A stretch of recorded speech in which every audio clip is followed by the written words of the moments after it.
welcome to On This Day. So, what is On This Day? I hear you cry. Well, to start with, on this day, I'm going to close that door because it's a bit chilly.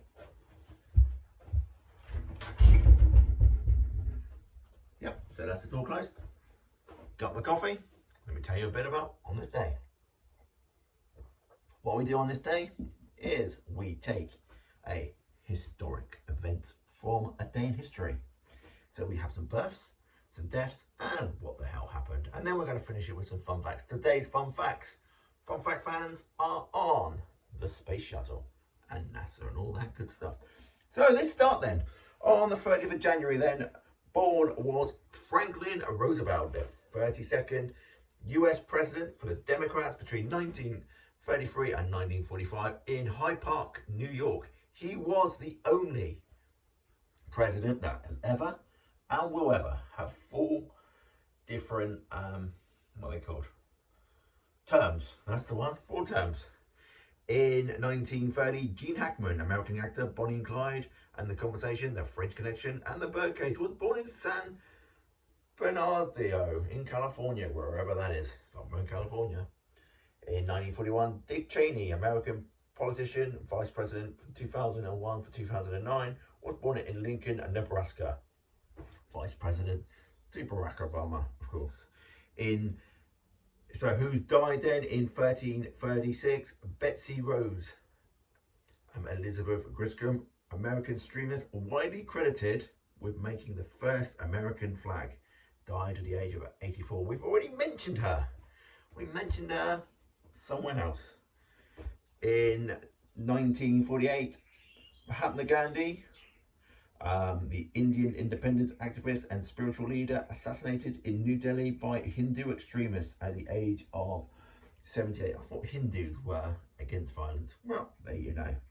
Obviously not. In 1948, Orville Wright, the US aviation pioneer, dies at the age of 76. Was he not the first man to fly? Think he was? Look it up if you want. Don't personally care that much. So, what happened on this day? We have 11 facts today, so it could be another marathon one. In 1661, Oliver Cromwell, Lord Prosecutor of the Commonwealth of England, is ritually executed after having been dead for 2 years. How did that work then? Not really sure. He was already dead, so they executed him. Well, that must be the easiest execution ever, because they're not going to struggle much, are they? In 1774, Captain James Cook reaches 71 degree 10 south and 182 kilometers from the South Pole record. Okay. In 1873, Around the World in 80 Days by Jules Verne is published in France by Pierre-Jules Hetters.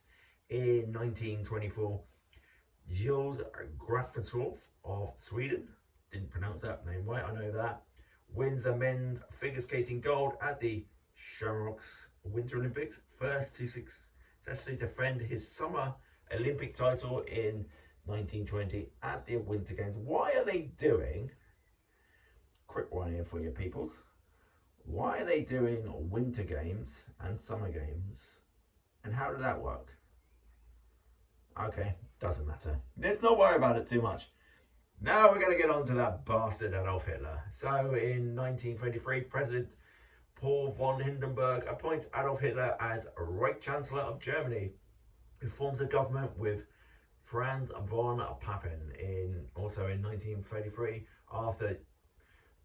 After Paul von Hindenburg's appointment, Adolf Hitler as Chancellor of Germany, his fellow World War I colleague General Erich Ludendorff sent a letter to him stating, "This obscure man will cast the Reich into the abyss and bring our nation into inconceivable misery."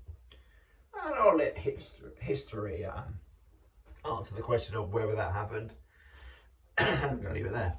In 1939, Adolf Hitler threatened Jews during his speech to the German Reichstag Parliament. And that's enough of the Germans for today, it seems. In 1965, state funeral of Sir Winston Churchill at St. Paul's Cathedral in London, the world's largest ever state funeral at its time. In 2017, scientists in central China reveal oldest known human ancestors, 540 million years old, Sahelanthropus in a fossil. Probably didn't get that one right. Should have learned from the dinosaurs. I don't know how to say the name of dinosaurs. In 2019, scientists revealed discovery of a... Sorry, let me start again. Scientists revealed discovery of cavity 6 miles long, 1,000 feet deep under Towards Glacier in West Antarctica, leading to fears it might collapse and raise sea levels by 2 feet. Yeah, I don't think that's going to happen. In 2020, the World Health Organization declared COVID-19 a public health emergency of international concern at a meeting in Geneva. What's the worst that could happen? So, some fun facts today then. The fun facts today are on the space shuttle. So, while in orbit, the space shuttle can travel around the world at a speed of about 17,500 miles or 28,000 kilometers per hour. At this speed, the crew can see the sunrise or sunset every 45 minutes. A combined mileage of all 5 orbiters is 513.7 million miles or 826.7 million kilometers, or 1.3 times the distance between the Earth and Jupiter. Each orbiter, except for Challenger, traveled farther than the distance between Earth and the Sun. Only one president has been on hand to witness a space shuttle launch. President Bill Clinton, along with his wife Hillary Clinton, watched Mercury astronauts John Glenn return to space on the STS-95 flight on October the 29th, 1998, from the Kennedy Space Center in Florida.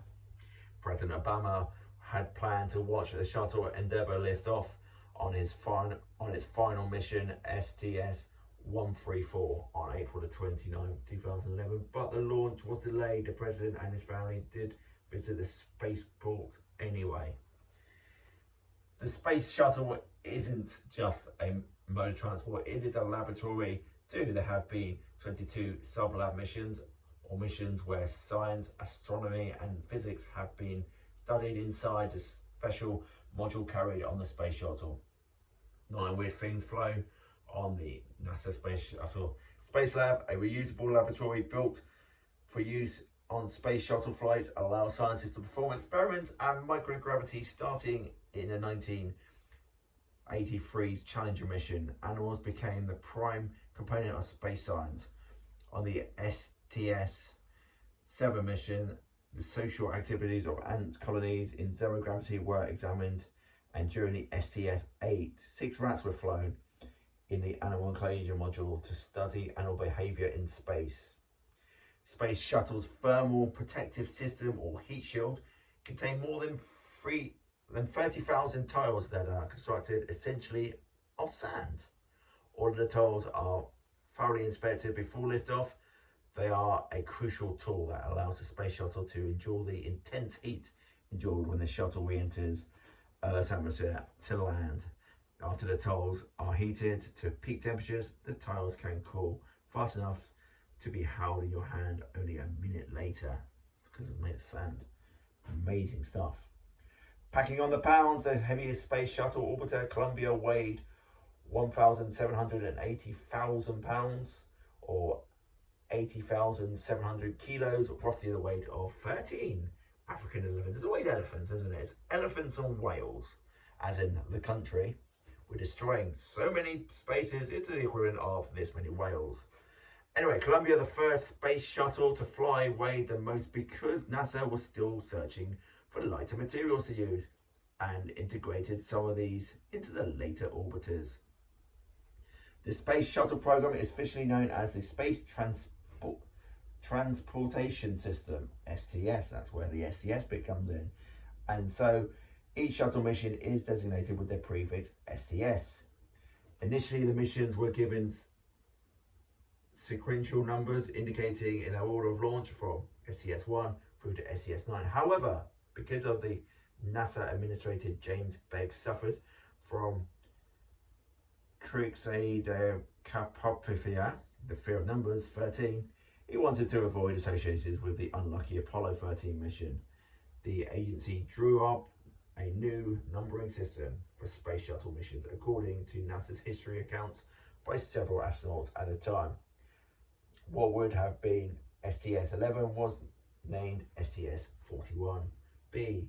STS-12 became STS-41C, and STS-13 was STS-41D. The first number was the last digit of the fiscal year 1984. The second number indicated the launch site, 1 for Kennedy Space Center and 6 for Vandenberg Air Force Base, and the letter indicated the sequence. A was the first launch of the year, and so on. After the 1986 Challenger shuttle disaster, when the orbiter and its STS-51L mission crew were lost, the agency resumed the sequencing number system, starting with STS-26.